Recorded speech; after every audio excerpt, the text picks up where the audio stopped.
What's up, All Eyes DB Camp fans? Well, it happens to all of us, even the best of us. At some point, you get beat for the big one. Today, we're going to talk about the 3 things you need to do after getting beat as a defensive back on DB Tip Clips, coming right up.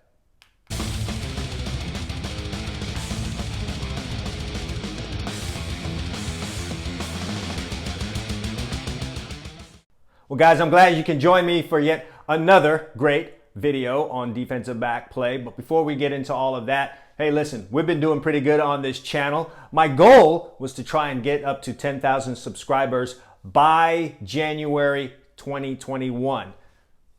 Am I going to get there? I don't know. That will kind of depend on you guys and then the kind of content I'm able to pull out. I'm about 1,500 members away from it. So if you guys can get the word out and you yourself subscribe, I can hit that goal and go into 2021 feeling really good about myself.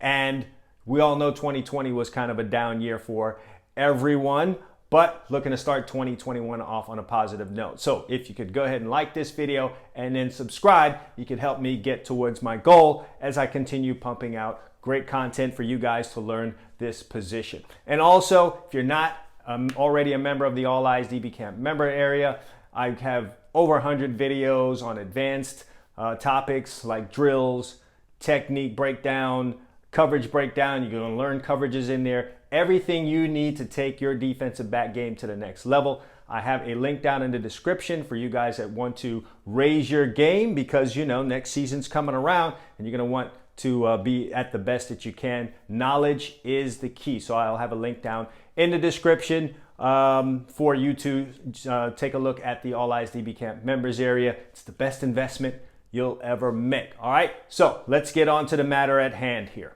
Well, we all know that playing defensive back is tough, and it's never been as tough to play defensive back as it is right now. The rules have been stacked against us, fellas. We know that, but let's not make any excuses.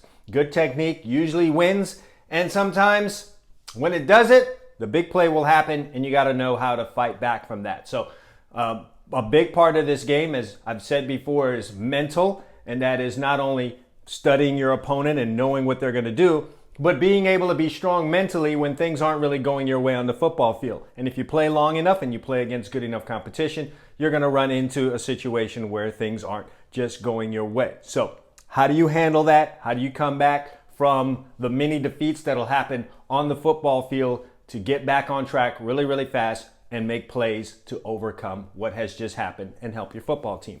There are 3 ways that we do that, starting off with this one. Number 1, quickly figure out what happened and how you got beat. Listen, a football game moves at a very, very fast pace. The same way that a coach has to make adjustments, the players have to make adjustments while they're out on the field. And that really goes for any kind of athletic competition. Those who can make the quick adjustments are the ones who can kind of control the flow of what happens and be able to adjust to what the opponent is doing to them. So yes, I know when you hear about defensive backs, they're like, you got to be on to the next play. But before you do that, you've got to quickly figure out why you got beat. Were your eyes in the wrong place? Did you shoot the wrong hand if you were in some kind of a press situation? If you were a safety, did you get caught looking in the backfield? Did you run to the wrong area of the field? Did you not have your eyes on your key? You've got to figure that out pretty quick because the next play is coming. And if you don't figure it out, there's a chance you're going to duplicate that mistake with the next play. And now you're going to have back-to-back plays where things could go wrong. And now you have this avalanche, and then all kind of things can start happening in your head. So before you move on to that next play, which you should do quickly, you've got to quickly figure out what just happened and why you got beat on the play that just happened. Number 2 is block out the noise.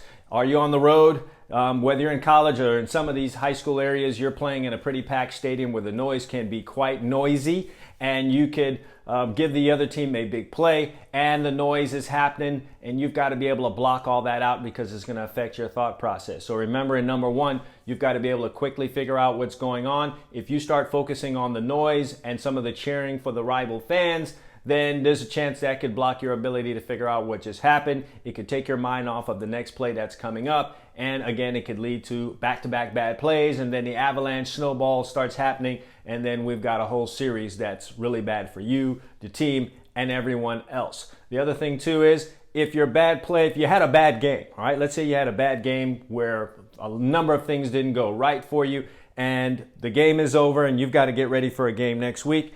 In this day and age that you guys live in, which is Instagram and Twitter and everywhere else where fans can make all kind of comments to you, they can do so anonymously and no one's accountable for the comments that they can make to you, you have to block that out. If you're not good at seeing those things and moving on from them, then I suggest you just don't go look at that stuff. Either delete the app, get rid of it, or figure out a way to block and mute people if you have to be on social media. But whatever the case may be, whether you're reading the comments or not reading the comments, you've got to be able to block that stuff out because another game is coming. You've got to line up. You've got to be able to make plays. And fans are kind of fickle too. So if you had a bad game last week, but you can come back next week with a really, really good one, they'll cheer. And fans they're kind of simple like that. Make great plays, they cheer. Make bad plays, not so much. They're going to boo you and they're going to have the terrible comments. There are times when they won't let you forget a bad game, but really, that's none of your concern. None of those people are in your shoes. None of them can do what you do. None of them know what you're feeling or even know exactly the reasons for why you got beat. So you've got to block out the noise because the next play and the next game is coming.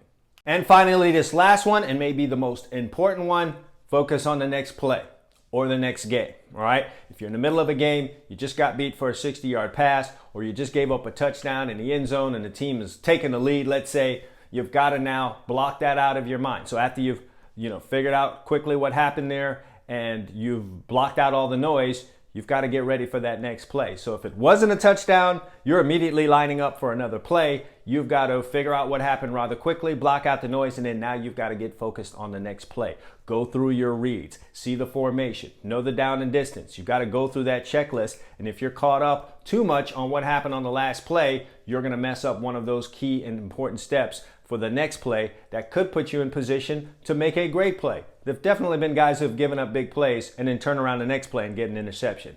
How that happened, they were able to do what they needed to do quickly, rinse that play out of their mind, and move on to the next play and go through that little checklist, be in the right spot when the ball came their way and made an interception. So after you quickly figure out those number one and number two, the next thing now is to get totally focused on the next play as that team's coming out of the huddle and they're getting lined up.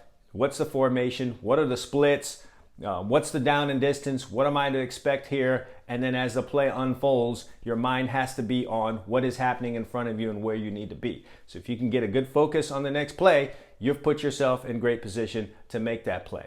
Now, let's talk about if your bad plays were part of a whole game, the game is over, you had yourself a bad game, you've now need to, after you've gone through the film and figured out what happened there, and you've blocked out all the potential noise from social media or teammates or fans that may want to say stuff to you, you've now got to get focused on the next game because the next game's coming up. Those guys are going to be running their plays, and if you're caught too much thinking about what happened last week, it's going to affect what happens this week. Now you've got back-to-back bad games, and like I've been saying, that snowball starts to build up, and that puts you in behind the eight ball, all right? Because you start stacking together bad games.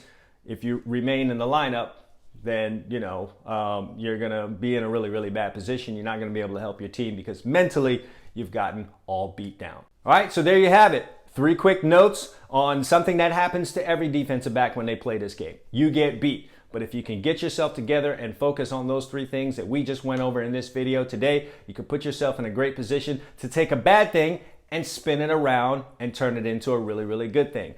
Man, I've seen games where guys have given up some big plays early in the game and then turned into either a big interception to win the game at the end or multiple interceptions, because one of the good things about giving up plays early in the game is that it makes the team and the quarterback feel like he can keep going in your direction. That means more opportunities for you. And whether or not you're going to be able to cash in on those opportunities has a lot to do with the 3 things that we talked about today and your mental toughness and being able to focus on what's coming up next as opposed to what just happened. All right, so I hope that helps you guys as you go out and you play your games, especially you guys that are in the playoffs right now. But for any of you guys that play this game, whenever your next game may be, might even be a 7-on-7 contest coming up in the off season, or when you start off next season, revisit this video or commit this to memory. These are the ways that you can get yourself back on track rather quickly after something bad happens out on that field. Hey, I hope you liked this video, and if you did, you do me a solid by going ahead and liking the video and then also dropping some comments on there. If you guys have any questions, feel free to ask them. Be more than happy to answer them for you. But here's the biggest part. Subscribe. Remember, I'm trying to get to 10K by January 2021. So help me out and go tell your friends about this channel. They can use the help too, especially if you know they may be out there needing some help with coverage. All right. I thank you guys all for listening. And again, you can check the link down in the description if you want some more advanced techniques and help on becoming a better defensive back. All right. Thank you guys for joining me. All Eyes DB Camp. Consistency breeds results.